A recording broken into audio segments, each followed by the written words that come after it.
Welcome to Frye's Baseball 101, Lesson 1, Introduction to Baseball. Hello, I'm Coach Frye, and standing next to me is my son, Sean.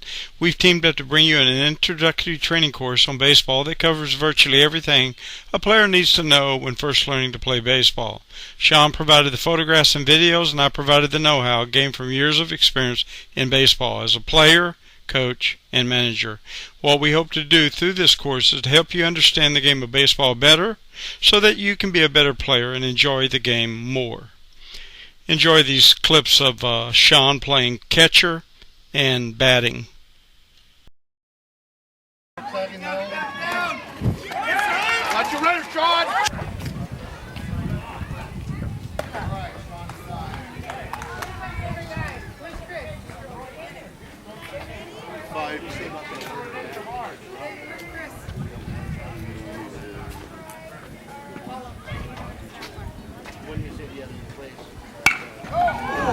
Good job, Sean! To the fin. Right up the middle. Beautiful. Sean. There it is. Nice. Stand up, Sean. Stand up. As shown in the photo on the left, when the season began on February 28, 2009, Sean, age 6, had never played baseball before, not even at home. He hit his first home run 35 days later on April 4, 2009, and by the end of winter ball season on November 17, 2010, he had hit 36 home runs, including 2 grand slams. The 3 glove trophies above hold the baseballs from Sean's first home run and 2 grand slam home runs. He has been awarded over 30 game balls, 6 just this season, trophies and medals, including the Most Valuable Player medal, and has been selected as a member of the All-Star team for 2011. Okay, let's talk about the game of baseball. Baseball is a team sport. A team sport means the players practice and play as a team with other teammates. Even though one player may do very well, it's the team that wins. If the team, for one reason or another, is unable to beat the other team, they lose as a team. Now, what does baseball do for the players? Baseball builds confidence and character and instills in young players a sense of belonging, sharing, caring, and collegiality. Like no other sport, baseball teaches teamwork, as one player cannot do it all.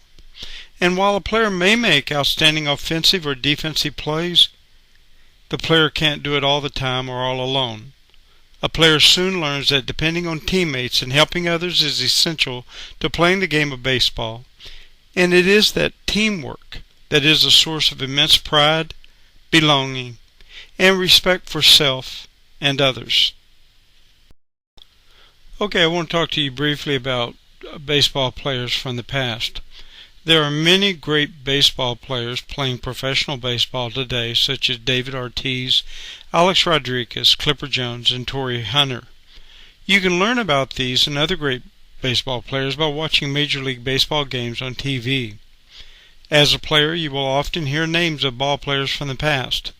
It is for this reason that we want to mention a few here so you will know who they are talking about when their names are mentioned.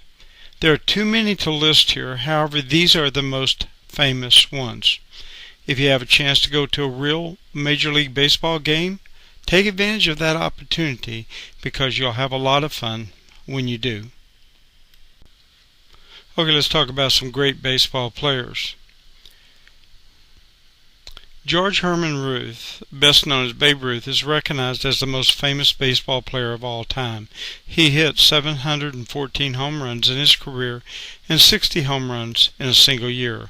Other ball players have now hit more home runs than Babe Ruth. However, it is Babe's greatness that still lives on in baseball. Jackie Robinson was the first black Major League Baseball player. He broke the baseball color line when he debuted with the Brooklyn Dodgers in 1947. As the first black man to play in the major leagues, he was instrumental in bringing an end to racial discrimination in professional baseball. Ty Cobb is widely regarded as one of the best players of all time. He is credited with setting 90 Major League Baseball records during his career. He still holds several records as of 2011. Willie Mays played the majority of his career with the New York and San Francisco Giants. He was elected to the Baseball Hall of Fame in 1979.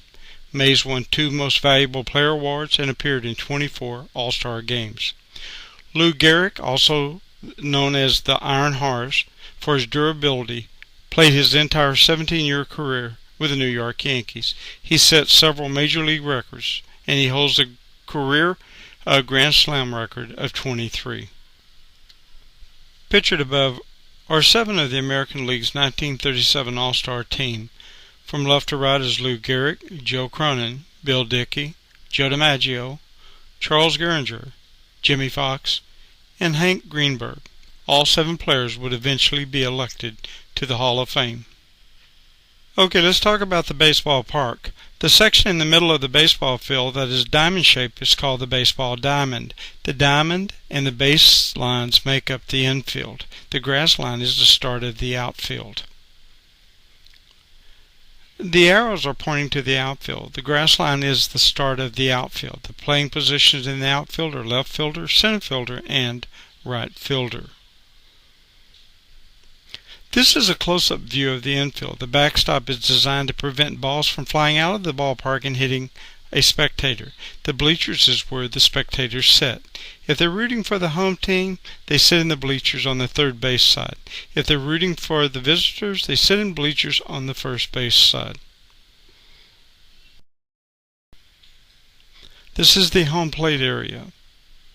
The batter's box is where the batter will stand when batting. It is made with chalk lines on both sides of home plate in the form of boxes. The catcher takes a position behind the batter outside the batter's box. The arrows below point to home plate. The catcher crouches behind home plate ready to catch the ball from the pitcher. The home plate is 18 inches wide at the front and comes to a point in the back. The pitcher stands on a pitching mound when he pitches. The pitcher's mound is 12 inches higher than home plate. The pitcher's plate is a set distance from home plate depending on the division of play. In Little League, it is 46 feet from home plate. The blue arrow points to the pitcher's plate and the green arrow points to home plate.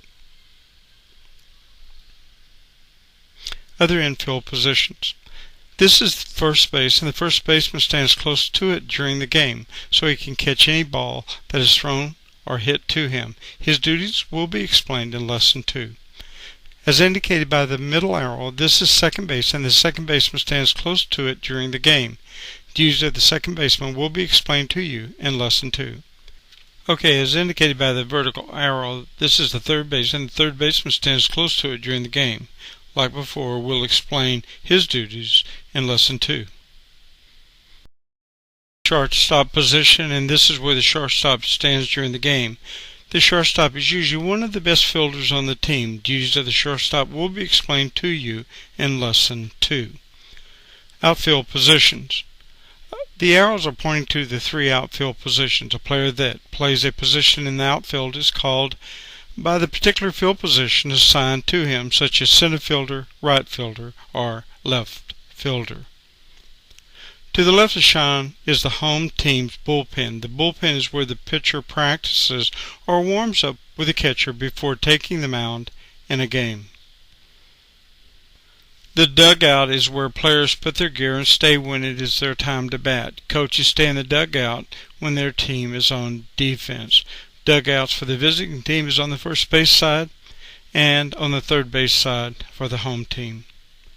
The fair ball line and the foul ball line are exactly the same. If the ball lands inside the line, it is fair. If it lands outside the line, it is foul.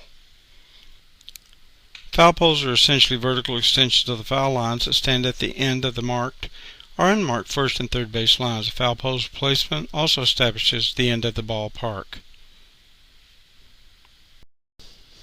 You have completed Lesson 1. Proceed to Lesson 2, where you will learn information about a baseball team, uniforms, equipment, and playing positions.